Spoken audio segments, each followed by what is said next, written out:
Welcome to Herbally Yours, an adventure into the world of natural medicine. Here is your host, Dr. Ellen Kamai, the natural nurse who will help you take the leap to ultimate wellness.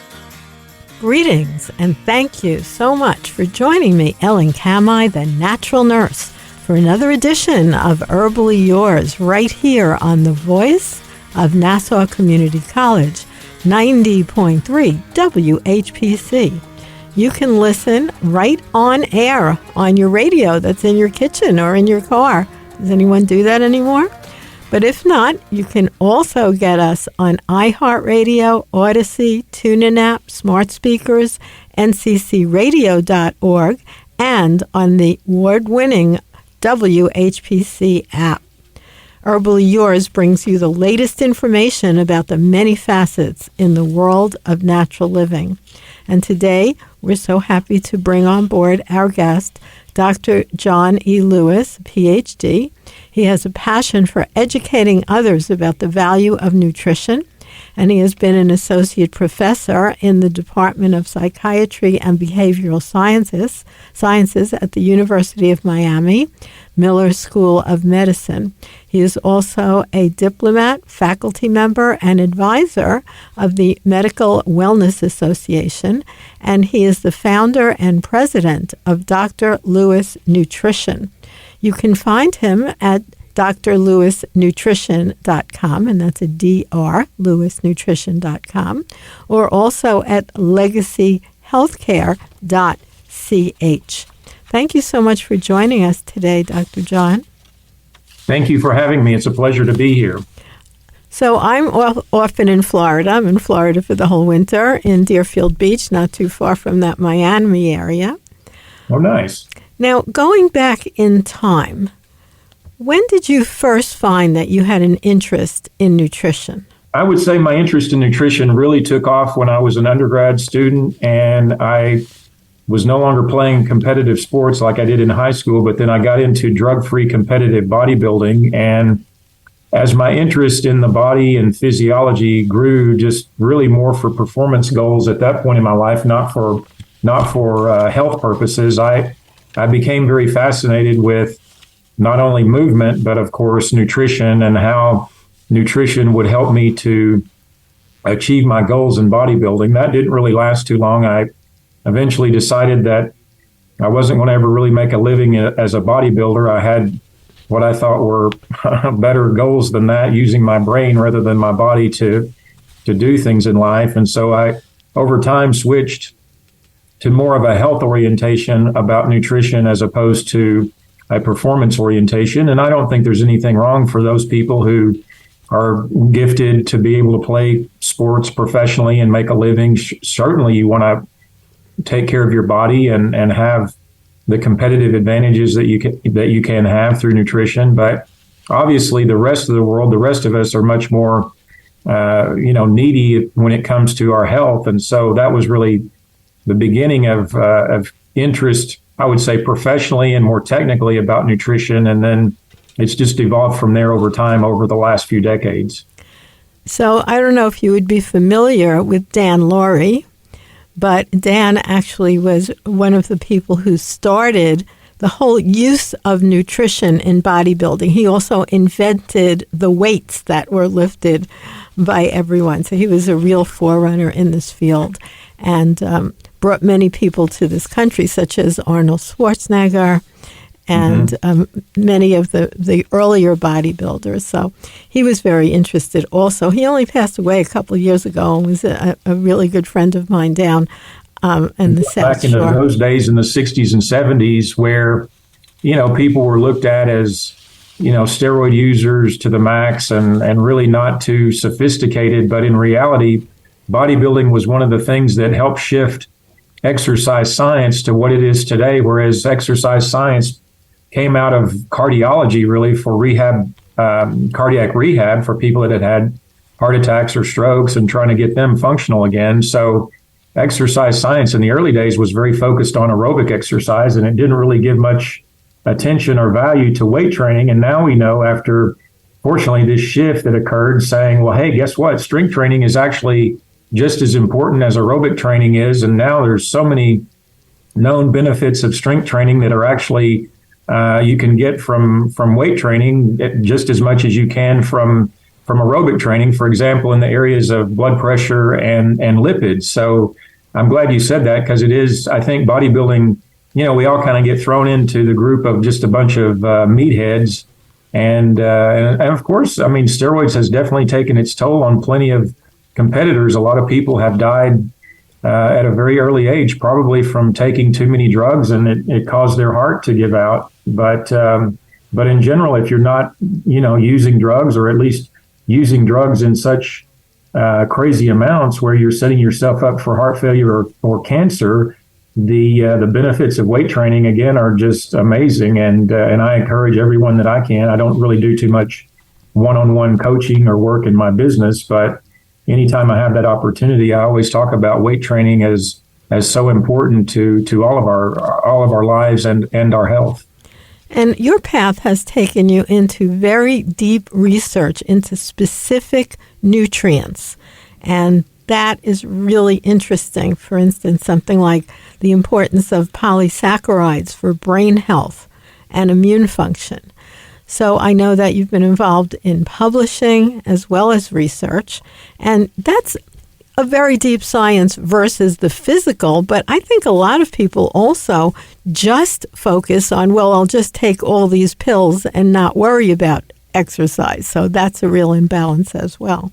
No question about it. It kind of, I think what you're describing really, to me, feeds into this whole notion we have today of, so many people have this need for instant gratification, or, people are still looking for that magic bullet or that one thing to do. And my view of life and health is that you have to do lots of different things to take care of your health. And then on another topic or tangent, when you think about health care today in this country, well, what a farce that is. We don't have a healthcare system in this country. We have a disease management system. And so just, for example, going to your physician once a year and having your blood drawn and your blood pressure checked and your weight checked, I mean, that's, in my opinion, a very small part of healthcare. That's not even really healthcare to me. That's a healthcare assessment that gives you some data to then decide what you should do and to try to take better care of yourself. But, it all comes back to nutrition.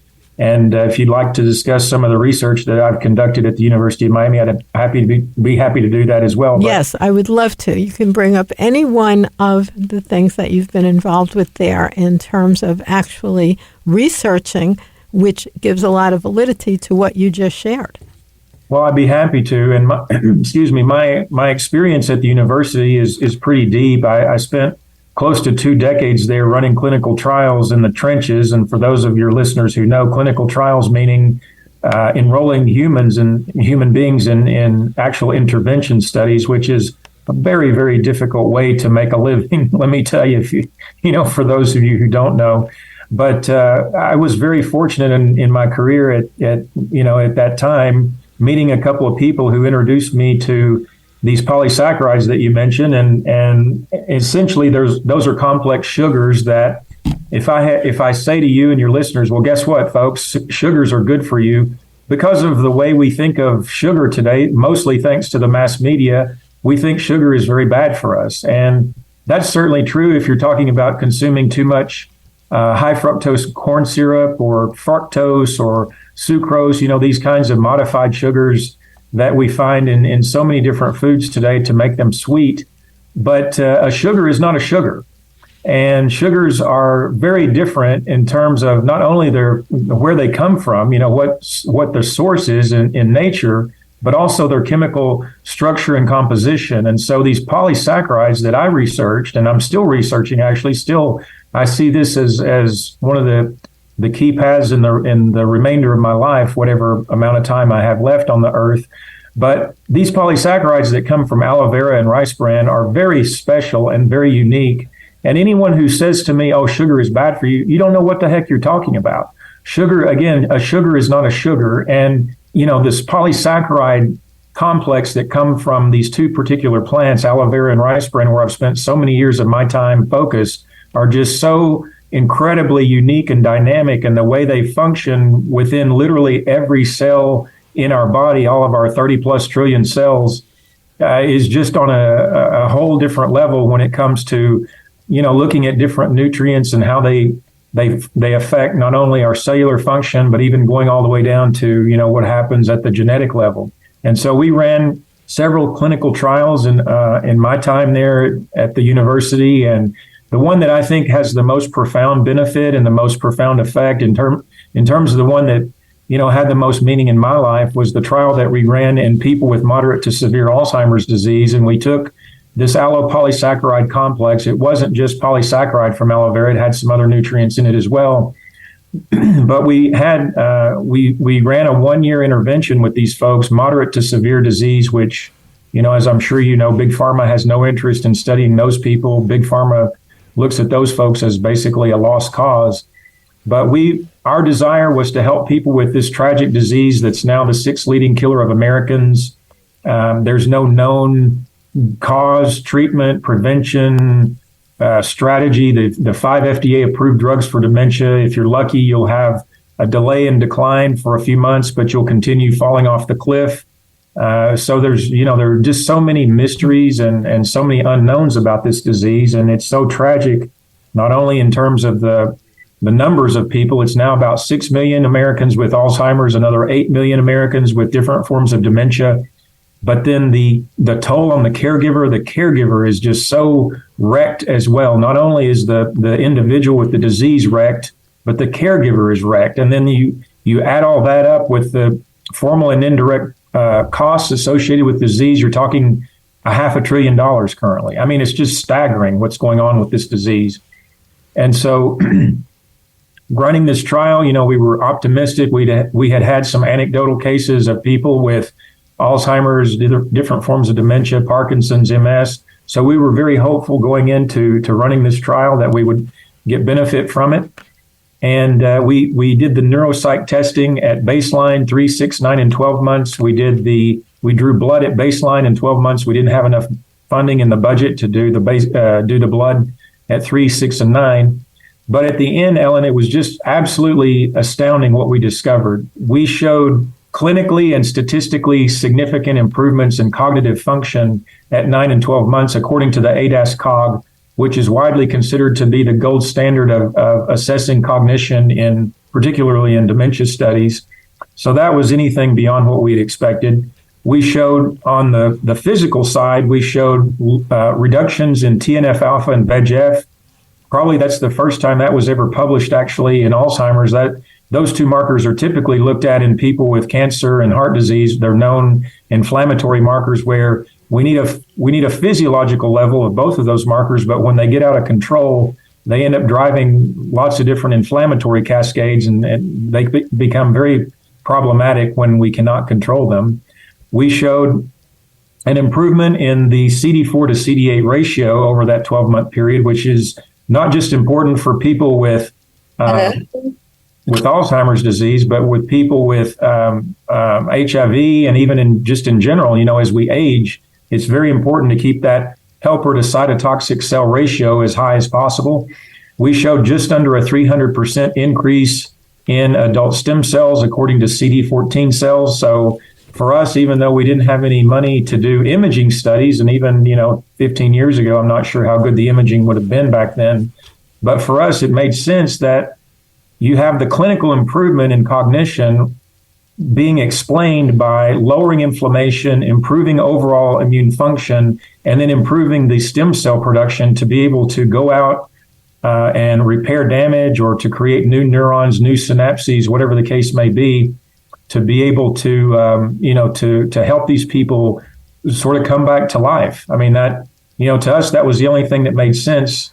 Theoretically, that's a bit of a, in terms of what we're suggesting in the discussion section of that first paper, it's speculative. Of course, we can't prove that per se, but again, the only thing that made sense to us, why these people with such severe disease that in some cases, I had caregivers in tears of joy calling me during the study saying, Dr. Lewis, I can't believe what my loved one or, whatever the relationship was, parent, grandparent, spouse, whatever, was, he or she was doing things for the first time, in some cases in years, in terms of remembering family members, anniversaries, birthdays, other events in the family. So there was a marked and measurable improvement.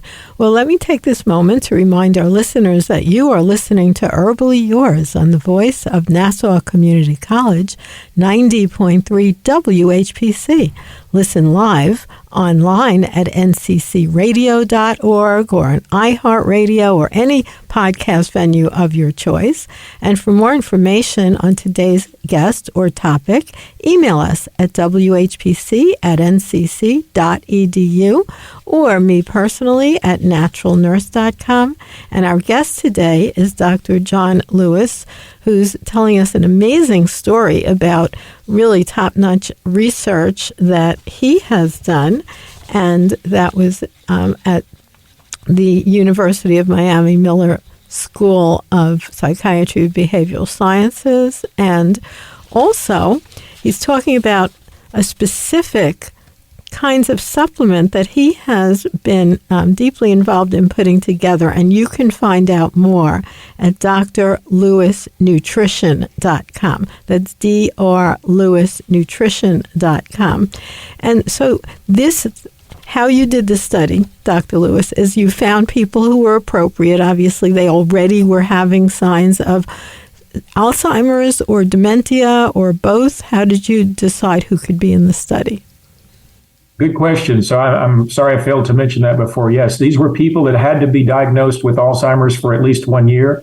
On average, they had been diagnosed for 3 years. These were people, on average, just under 80 years of age. They were 79.9 years of age. So, quite older group of folks.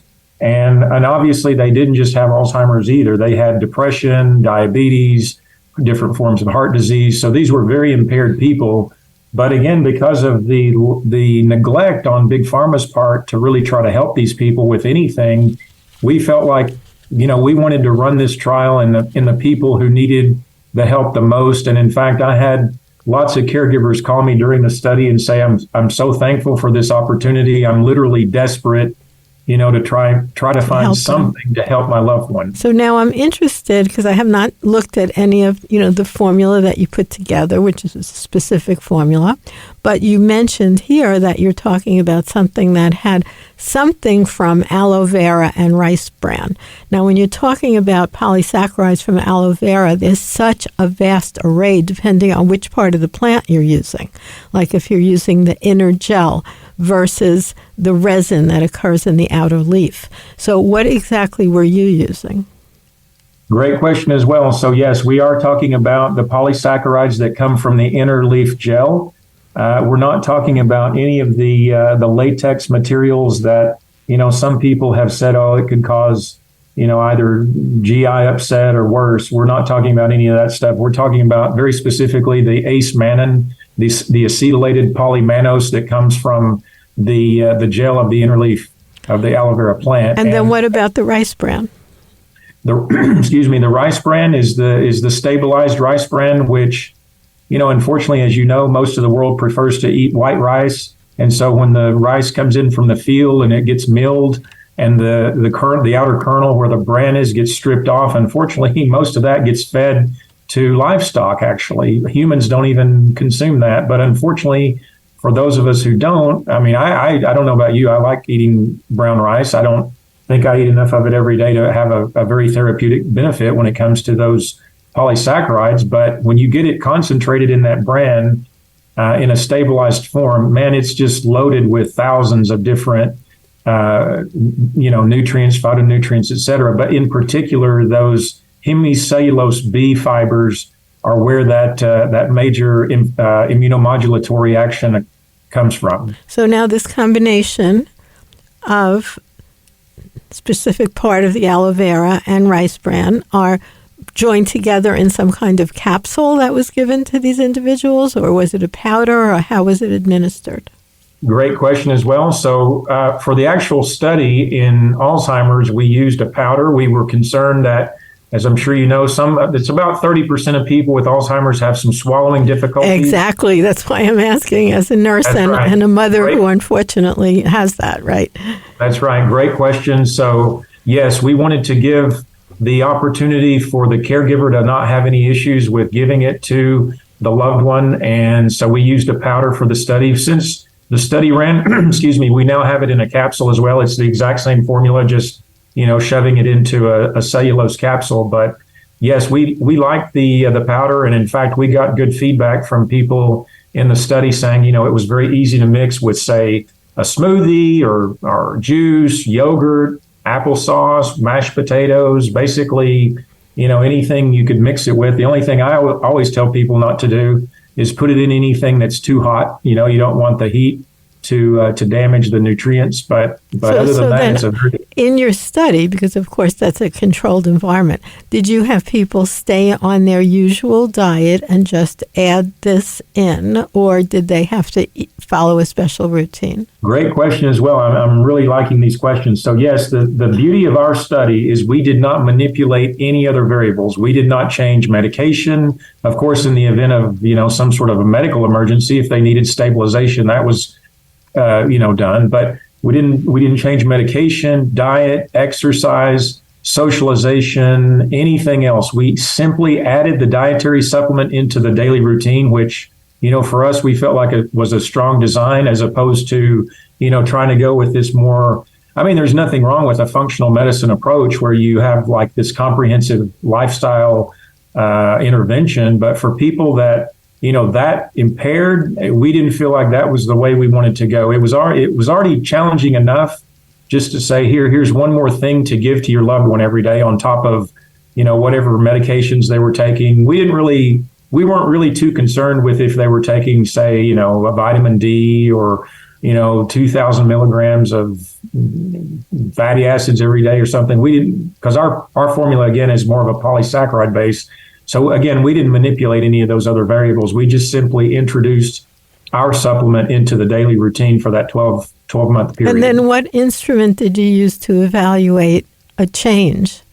So again, for cognition, we use the 8S-COG, which is widely considered to be the gold standard for assessing cognition and dementia. I mean, it's probably got 1,000 citations, but probably more. If you go to PubMed, type in ADAS-COG, you'll pull up literally probably thousands actually of citations. So it's been around a long time. It's highly validated. It's used for dementia, Alzheimer's, different types of dementias. So we felt very comfortable. And the neuropsychologist who administered the assessment, she was very experienced and very knowledgeable about running that type of doing that type of an assessment in people with Alzheimer's and dementia. And, what was the outcome? So again, we had clinically and statistically significant improvements in cognitive function at 9 and 12 months. We did the neuropsych testing at baseline, 3, 6, 9, and 12 months. And that's pretty much unheard of. I mean, you could don't take my word for it. Again, go to PubMed and, I challenge any of your listeners to challenge me, go to PubMed and see if you can find anything else that even remotely compares to that, whether it's an FDA-approved drug for dementia, another nutritional, hyperbaric. Okay, so wait. I just want to slow you down for a minute here. This is fascinating information, and I just want our listeners to know that we're speaking here with Dr. John Lewis, and you can find out more at drlewisnutrition.com. But if someone did go to PubMed, which I go to PubMed every day, and I get feeds from PubMed every day, particularly on all the new science that comes out about herbs. So what would be the best way to look for this study? Well, if you go to PubMed, pubmed.gov, and put in my last name, Lewis, and then put in allopolysaccharide, you're going to pull up several articles, but that would be the easiest way to find the article on PubMed. You can find, we actually published 3 articles from the Alzheimer's study and 2 articles from the MS study. I didn't even mention the MS study yet, but and we actually have a 4th paper under review with the Alzheimer's study, although publishing is not my real focus anymore in my business since I transitioned out of academics into business, but I'm still publishing because I think it's important, and we have a lot of data from both of those studies actually to share with the world.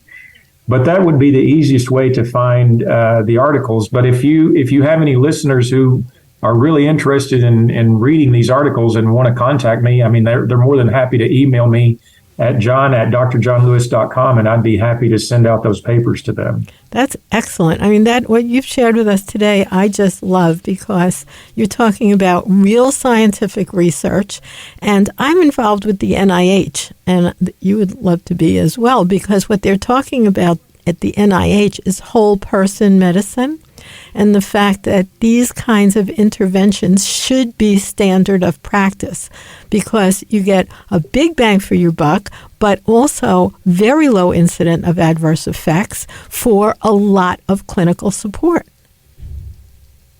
Amen to that. Well, unfortunately, I tried, when we published that first paper, it's hard to believe that was 10 years ago in the Journal of Alzheimer's Disease. I was on cloud nine, as you can imagine. I was so excited for the results we'd showed in, both the cognitive side, the immune side, the inflammation, and the stem cells. And so I tried unsuccessfully 4 times with both, 2 times with NIH and 2 times with Alzheimer's Association. I submitted proposals to try to get more funding to extend our research, and I got crickets in response all 4 times. But it was kind of the beginning of the end of, for my full-time academic career, where I decided I had a better opportunity in business to help more people, as opposed to just, staying in the trenches in an academic setting, running clinical trials, which again is an extremely difficult way to make a living. And so it was disappointing that I couldn't get anyone at NIH or Alzheimer's Association to get on board with me and say, hey, wow, what this guy Lewis and his team have done is pretty promising, and it's got a lot of potential. I kind of got to that point where I said, you know what, if I'm not doing pharmacology or genetics, which I wasn't, these people are not interested. And that was kind of what I interpreted from their lack of interest in our work. Right. But of course, it is the right way to go. And eventually, science and what's best for people is going to percolate to the top. And I'm so happy to have discussed all this with you today on our show. So thank you so much for being our guest, Dr. John Lewis. Is that the best way for people to find you? drlewisnutrition.com. Thank you for having me. It was a real pleasure. I enjoyed our conversation. And thank you so much, listeners, for tuning into Herbally Yours, produced in the studios of 90.3 WHPC, Nassau Community College, Garden City, New York. For further information, email us at whpc@ncc.edu. This is your host, Ellen Kamai at naturalnurse.com, inviting you to join us next week for another edition of Herbally Yours. Until then, stay healthy.